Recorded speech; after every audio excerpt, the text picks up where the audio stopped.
Lo pernah gak sih, kayak dari dulu sampai sekarang, orang miskin di negara kita itu nggak pernah ada habisnya. Padahal udah banyak banget program bantuan, subsidi, atau janji-janji manis ketika pemilu. Tapi ya gitu-gitu aja, yang kaya makin kaya, yang miskin juga makin miskin.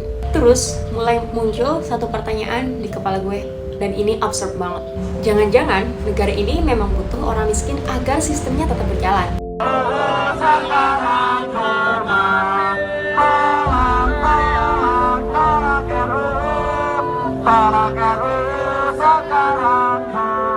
Gue tahu ini kedengarannya absurd banget, tapi lu coba pikir dengan logika lo. Negara yang katanya berkembang ini, siapa sih yang siap kerja rodi dari pagi sampai malam dengan upah seadanya? Siapa yang ngantri berjam-jam cuma buat dapat beras, subsidi, atau potongan listrik 50%? Ya, mereka ini orang-orang miskin, orang-orang menengah bawah, orang-orang kecil yang sebenarnya jadi tulang punggung tak kasat mata. Negara berjalan karena mereka, sistem ekonomi berputar karena adanya mereka ini. Bayangin kalau semua mereka menjadi kaya. Siapa yang jadi buruh pabrik? Siapa yang mau digaji dengan uang seadanya? Siapa yang mau digaji dengan UMR yang rendah?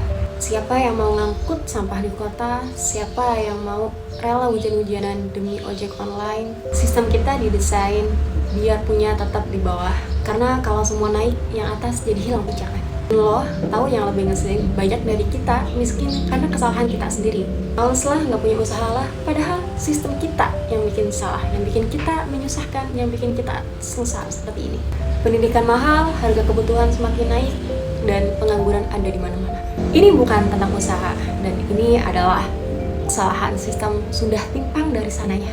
Lalu ada satu pertanyaan, kenapa pemerintah nggak butuh orang kaya? Jawabannya, bukan mereka benar-benar nggak butuh, tetapi mereka susah dijadikan objek dari pemerintah itu sendiri. Lebih tepatnya, karena mereka orang kaya tidak bisa dikendalikan. Contohnya, orang kaya gak tergantung dengan pemerintah. Yang kedua, orang kaya gak bisa diatur, tetapi mereka mengatur. Yang ketiga, orang kaya gak nurut, tetapi mereka menuntut. Dan yang keempat, orang kaya tidak bisa dijadikan bahan untuk kampanye pemilu. Simpelnya, pemerintah perlu orang kaya untuk menjadi penyokong modal agar sistemnya tetap berjalan. Jadi kalau lo ngerasa hidup makin berat padahal lo udah kerja keras, lo nggak sendiri. Banyak banget yang ngalamin hal yang sama. Dan bisa jadi itu bukan salah lo. Tapi karena lo hidup di sistem yang emang gak pengen lo naik-naik, karena kalau semua orang bisa hidup layak, yang di atas mungkin gak bisa leha-leha seenaknya lagi. Sakit banget, tapi itu kenyataan.